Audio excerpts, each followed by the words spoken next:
Soyez bénis. Pendant très longtemps, dans l'histoire de l'Église, les hommes se sont souvent demandé pourquoi Dieu avait demandé que Moïse et les Hébreux et les Israéliens détruisent d'autres peuples jusqu'à même tuer des bébés. En effet, beaucoup de gens, lorsqu'ils lisent ces passages, se demandent vraiment ce qui s'est passé. Comment un Dieu d'amour, etc., peut envoyer Moïse tuer des enfants innocents et leurs parents. Et beaucoup de théologiens ont essayé de répondre à cette question, ils ont fait de leur mieux, mais pour beaucoup, ça ne colle pas toujours. Et c'est une des raisons principales pour lesquelles beaucoup de gens deviennent athées, parce qu'ils disent que c'est pas possible que Dieu puisse faire ce genre de choses. Amen. Pourquoi est-ce que Dieu enverrait Moïse détruire ses enfants, du moins c'est ses autres enfants qu'il a créés. D'autres disent que ça cause l'idolâtrie, etc. Mais on va voir aujourd'hui la vraie raison. Amen. Je vais vous révéler des choses qui vont vous expliquer vraiment pourquoi est-ce que c'était ainsi. Vous allez comprendre vous-même. Bon, je vous donne une analogie. Et c'est une histoire qui est vraie. Un jour, dans la maison familiale, on a retrouvé un serpent. Et c'était un serpent venimeux. Automatiquement, mes frères et moi, on l'a abattu, on l'a tué. Et en regardant encore le terrain, on s'est rendu compte qu'il y avait des œufs que ce serpent avait mis. Et les œufs étaient en train de vouloir s'éclore. Et on a vu des bébés serpents qui sortaient des œufs. Pendant 5 secondes, on s'est dit, mais qu'est-ce qu'on fait? Qu'est-ce qu'on fait? Voici des bébés serpents, qu'est-ce qu'on doit faire? Et ensuite, malheureusement, on s'est dit, bon, on va pas attendre qu'ils grandissent pour pouvoir les tuer. On doit les éliminer maintenant. Et on les a tués. C'était difficile, mais il fallait le faire. Pourquoi? Parce que tôt ou tard, ces bébés serpents devaient grandir et devaient devenir comme leurs parents serpents et le même cycle devait revenir. Donc, pourquoi mourir tard? Autant mourir plus tôt. Vous comprenez? Les hommes, les peuples qui étaient tués à l'époque de Moïse n'étaient pas des hommes. C'était des gens qui avaient l'apparence humaine, en humaine, et ce n'étaient pas des hommes. Et c'était des enfants de Néphilim, la lignée du serpent. Beaucoup de gens ont voulu expliquer pourquoi il se passe que sur Terre, il y ait différentes races d'êtres humains qui se camouflent dans toutes les couleurs, toutes les peaux, en disant peut-être que Adam et Ève auraient couché avec serpent, mais Dieu seul sait. Mais Dieu moins, peu importe ce qui s'est passé dans l'histoire de l'humanité, ce qui est sûr, c'est que le diable, et du moins les serpents, ont essayé à tout prix d'infiltrer la race humaine. C'est-à-dire que être parmi nous, passer inconnu et demeurer là. Et comme vous le savez, les reptiles sont des animaux à sang-froid. Et donc, il leur faut absolument se nourrir des mammifères pour pouvoir vivre. Et voilà pourquoi vous voyez dans le monde, on retrouve beaucoup le culte aux serpents dans différentes régions de la Terre. Et partout où on trouve ce culte, il y a toujours le sacrifice humain. De même que ces peuples, ça donnait à des rituels terribles, où ils tuaient leurs enfants, où il y avait du cannibalisme, où il y avait des choses abominables. Vous comprenez? Et ce n'étaient pas des hommes. Ce n'étaient pas des hommes que Dieu a créés. C'était des hybrides, moitié homme, moitié serpent. Lorsqu'on voit un peu les fresques en Égypte, on voit des images encore de humanoïdes, d'êtres moitié serpent, moitié homme. Souvent, ils arrivent à avoir une apparence complètement humaine, mais à l'intérieur, ce sont des serpents, des vipères, au sens propre du terme. Et pour assurer leur survie, ils ont tout fait pour créer toujours des gens au milieu, c'est-à-dire des hybrides. Voilà pourquoi les peuples barbares qui entouraient Israël voulaient toujours se mélanger avec Israël pour pouvoir assurer leur progéniture. Vous comprenez? En un mot, forcer la main de Dieu, qui lui voulait les détruire.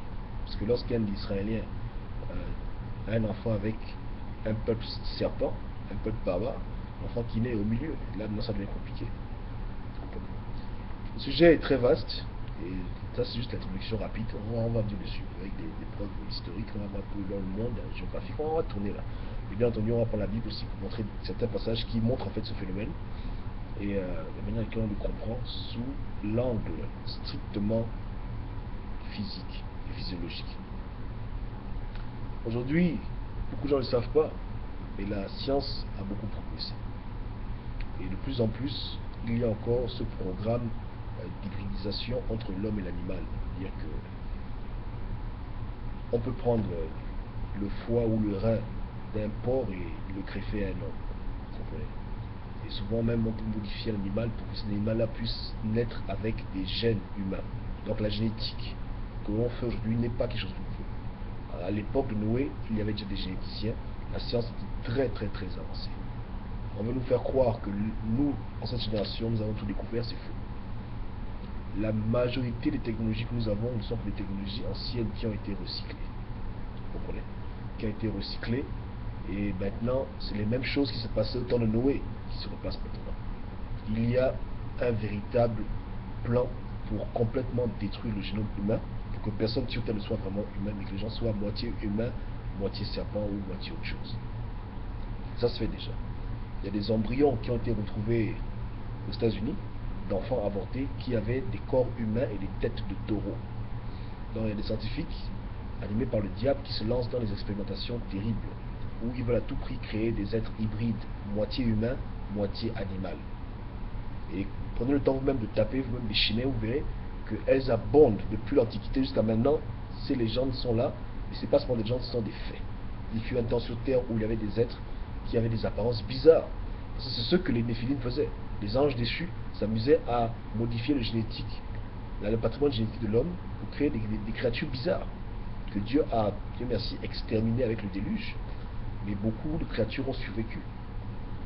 En l'occurrence, on ne peut pas noyer un poisson. Donc les créatures hybrides de l'eau, les reptiliennes de la mer, qu'on appelle aussi les sirènes des eaux, ont survécu le déluge. Puisque c'est des poissons. Alors, ils ne vont pas se noyer, vous comprenez? Et c'est une des raisons pour lesquelles Dieu va détruire ce monde avec le feu même. Le feu dans ce monde physique mais aussi spirituel. Donc les survivants du temps de Noé sont là, la race du serpent continue à évoluer. Et ce que les gens ne savent pas, c'est qu'ils se multiplient. Oui, ils se multiplient. Ce sont des êtres vivants.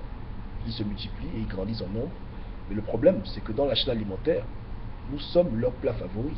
Nous sommes leur plat de base. Vous comprenez? Donc vous comprenez un peu pourquoi il y a cet acharnement contre la race humaine.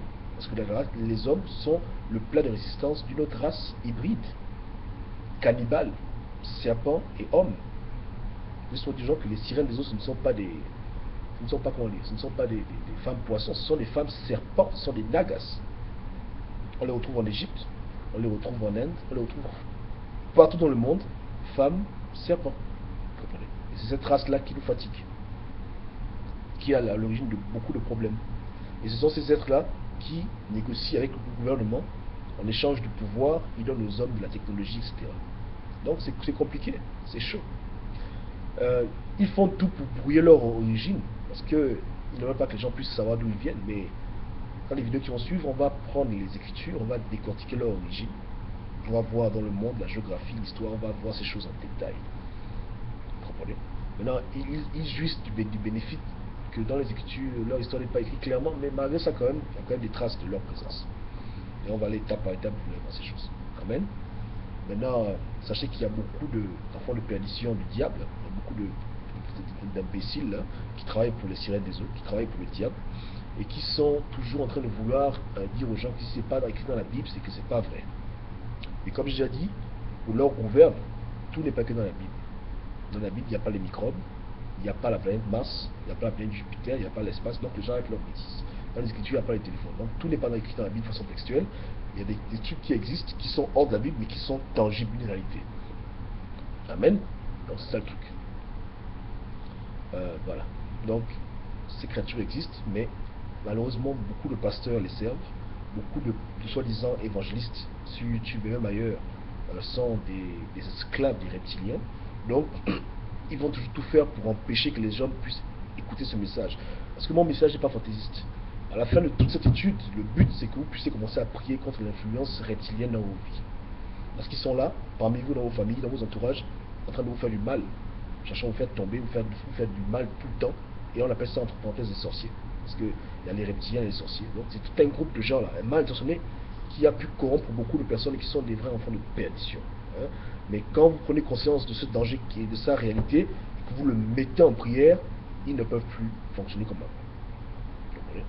Donc voilà. Donc, ne soyez pas surpris si les gens disent que voilà, Goba raconte des gens des bêtises. Et que voilà, c'est ça qu'ils font toujours. Quand on prêche les vrais trucs, ils vont toujours s'énerver, se manifester, parce que ça dérange leur truc.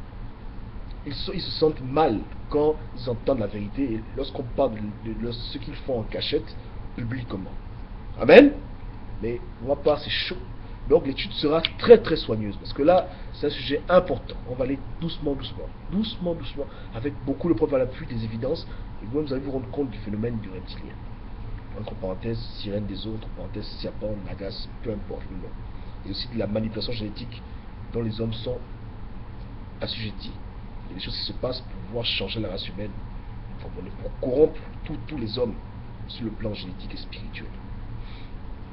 Donc c'est chaud. Amen. Les reptiliens ont l'habitude de tuer les gens.